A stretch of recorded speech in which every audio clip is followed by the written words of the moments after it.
চলে আসলাম। তো আজকে আমাদের ভিডিও যে সাবজেক্ট সেটা হলো আমরা অনেকেই সিম ইউজ করি, তারপর সিমের নেটওয়ার্ক ইউজ করার কারণে অনেকেই ফোন দিলে সিমের নেট বন্ধ হয়ে যায়। আর সাধারণত আমরা ওয়াইফাই থেকে যদি ইউজ করতে থাকি, যদি ফোন আসে কারো, তাহলে কিন্তু আমাদের ওয়াইফাই কানেকশনটা ঠিকই থাকে। তো আমরা যদি কোনো গুরুত্বপূর্ণ কাজ করতে থাকি, সেই মুহূর্তে যদি সিমের নেটওয়ার্কটা অফ হয়ে যায়, কি ফোন দিলে, তো সেটা তো সমস্যা। এই জন্য আমরা আজকে দেখব যে কেউ যদি আমাদের ফোন দেয় সিমের নেটওয়ার্ক ব্যবহার করার সময় আমাদের ডাটা কানেকশন যাতে অফ না হয়, তো সেটাই আজকে আমরা দেখবো আর কি। চলেন, তো সেজন্য আমরা সেটিংসে চলে যাব। যে কোনো সেটিংস, ফোনের সেটিংসে যাওয়ার পর এখান থেকে মোবাইল নেটওয়ার্কে যাব।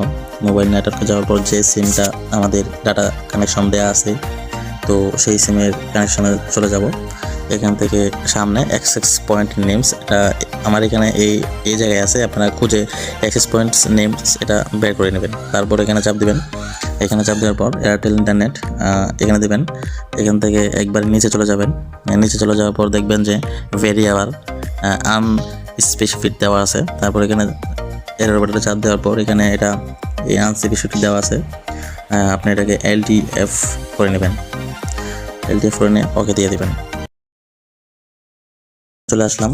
তো আজকে আমাদের ভিডিও যে সাবজেক্ট সেটা হলো আমরা অনেকেই সিম ইউজ করি, তারপর সিমের নেটওয়ার্ক ইউজ করার কারণে অনেকেই ফোন দিলে সিমের নেট বন্ধ হয়ে যায়। আর সাধারণত আমরা ওয়াইফাই থেকে যদি ইউজ করতে থাকি, যদি ফোন আসে কারো, তাহলে কিন্তু আমাদের ওয়াইফাই কানেকশনটা ঠিকই থাকে। তো আমরা যদি কোনো গুরুত্বপূর্ণ কাজ করতে থাকি, সেই মুহূর্তে যদি সিমের নেটওয়ার্কটা অফ হয়ে যায়, কি ফোন দিলে, তো সেটা তো সমস্যা। এই জন্য আমরা আজকে দেখব যে কেউ যদি আমাদের ফোন দেয় সিমের নেটওয়ার্ক ব্যবহার করার সময় আমাদের ডাটা কানেকশন যাতে অফ না হয়, তো সেটাই আজকে আমরা দেখবো আর কি। চলেন, তো সেজন্য আমরা সেটিংসে চলে যাব।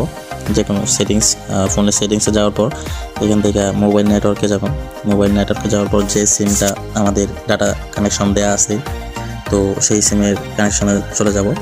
এখান থেকে সামনে অ্যাক্সেস পয়েন্ট নেমস, এটা আমার এখানে এই জায়গায় আছে, আপনারা খুঁজে অ্যাক্সেস পয়েন্টস নেমস এটা বের করে নেবেন। তারপর এখানে চাপ দিবেন। এখানে চাপ দেওয়ার পর এয়ারটেল ইন্টারনেট এখানে দেবেন। এখান থেকে একবার নিচে চলে যাবেন। নিচে চলে যাওয়ার পর দেখবেন যে ভেরিয়েবল আনস্পেসিফিক দেওয়া আছে। তারপর এখানে এরর বাটনে চাপ দেওয়ার পর এখানে এটা আনস্পেসিফিক দেওয়া আছে, আপনি এটাকে LTF করে নেবেন। LTF করে নিয়ে ওকে দিয়ে দেবেন।